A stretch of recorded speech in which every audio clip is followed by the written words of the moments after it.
আসসালামু আলাইকুম। আজকে আমরা দেখব বেসিক জ্যামিতির রেখা এবং এর প্রকারভেদ। আচ্ছা, রেখা কাকে বলে?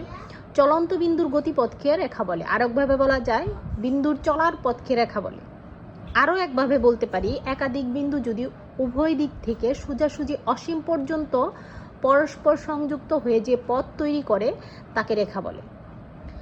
এখন এই যে তিনটা আমরা সংজ্ঞা দেখলাম, এই তিনটার থেকে কিন্তু আমরা মোটামুটি রেখার বৈশিষ্ট্য সম্পর্কে লিখতে পারবো।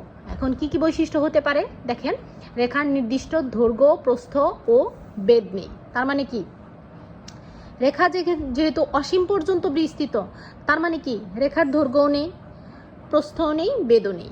রেখার প্রান্তবিন্দু নেই, তার মানে অসীম পর্যন্ত। এটা প্রান্তবিন্দু তো আমরা জানতে পারি নাই, এটা প্রান্তবিন্দু নেই। এখন আসি রেখার প্রকারভেদ। আচ্ছা, রেখার প্রকারভেদ। রেখা প্রধানত দুই প্রকার, একটা হলো সরল রেখা আর একটা বক্ররেখা।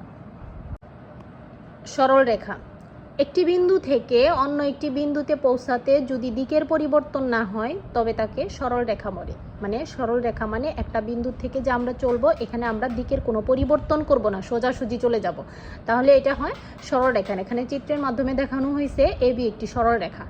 বক্ররেখা হলো একটি বিন্দু থেকে অন্য একটি বিন্দুতে পৌঁছাতে যদি দিকের পরিবর্তন হয় তবে তাকে বক্ররেখা বলে।